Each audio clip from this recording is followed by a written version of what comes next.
Alright, so Highlander The Search for Vengeance. I'm going to review this movie as I remember it and not as it is, because it's been about maybe 2 years since I have seen this movie. I'm going to say this. It's a good Highlander sequel.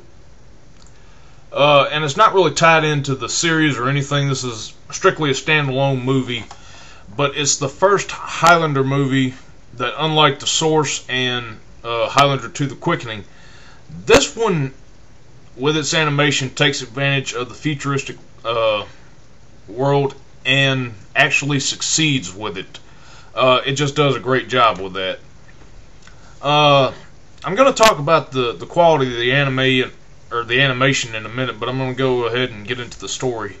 Colin McQuarrie. I'm starting to talk like Elmer Fudd here.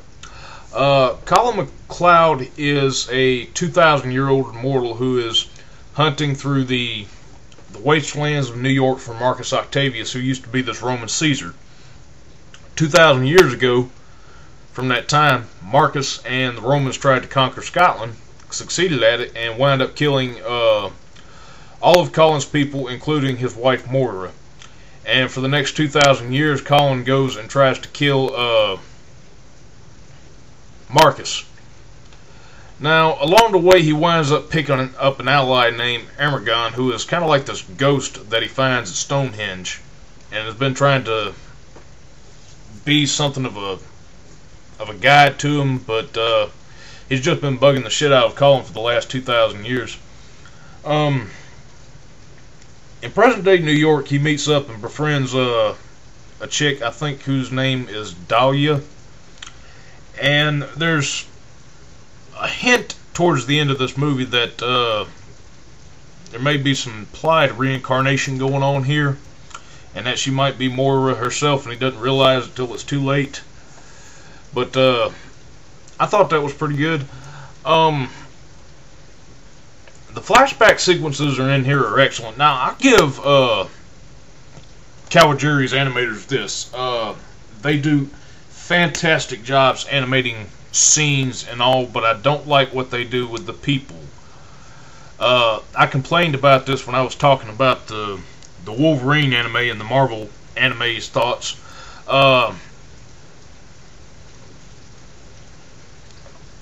Colin basically looks like Wolverine without the claws, or at least from the Wolverine anime that they have coming up.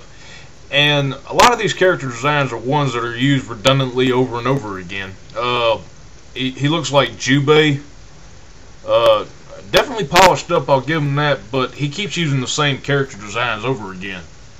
Layla, not Layla, but Dahlia and Marcus are also two caricatures that are once again presented in this movie. I mean, if you compare Dahlia to Layla from Vampire Hunter D, they are just about the same as far as that goes. I mean, it's still a good movie, but the fact that he recycles a lot of character images over and over again kind of grates on me. But that's a small qualm.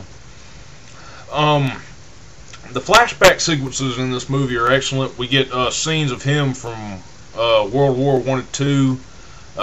We get a scene of Marcus from Japan, a huge battle in between those two in Rome. And this kind of makes me question a little bit about Colin's character in this movie. This is a 70-minute movie, and it talks about a guy who's been searching for 2,000 years on how to find his wife's killer.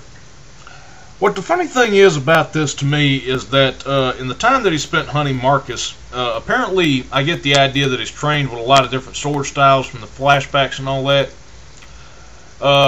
And even at the start of the movie where he fights a different immortal, he seems to hold up pretty good discipline-wise, but every time he sees Marcus, like all his training just flies right out the window. And when it comes down to the last battle at the end of this movie, I really did not buy how he was quickly able to overcome everything. Like, I get that I mean, I know I can't kind of sound wishy-washy about this, but the ending of the movie was extremely anticlimactic to me.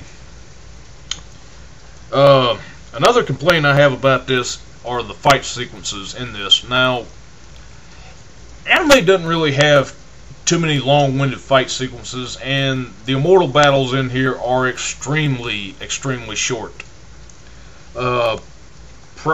Probably they last like about a minute, and I kid you not, the final fight itself is, if you compile all the footage that it does with the jumping, it's going to be about a minute. Aside from that, it's a great movie, and one other thing that I have a qualm with about in this movie. In the tradition of Highlander, this does keep to the rules like a lot of other things does, like a lot of the other Highlander mediums, like the movies and the TV shows and the comics did, besides the source. But this movie keeps up the tradition of the first three, which is where the hero always has a sex scene with the love interest in this movie. If you saw my review on Ninja Scroll, you'll already know how I feel about this, because there are 2 nude scenes from Dahlia in this movie. I don't like nudity in anime, and it's not that I have anything against people who do, it's just I don't think it looks right drawn. And that's kind of why I hated sitting through the sex scene a little bit, because I got that it kept to the tradition of the movies, but I just felt like it didn't belong in there. It didn't belong in there as much as the giant alligator fight that Colin had underneath the sewers of New York did, and you'll understand why when I see that. But aside from my qualms with this, it's a great Highlander movie. It's a damn good anime movie, and it probably has one of the best openings that I've seen in one of Madhouse Studios' movies, kind of rivaling the one that I've seen in Vampire Hunter D. So if you're looking for something good to get into anime-wise, if you've never seen Highlander, or you just want to sit down and watch this movie because it's anime, I highly recommend you check it out.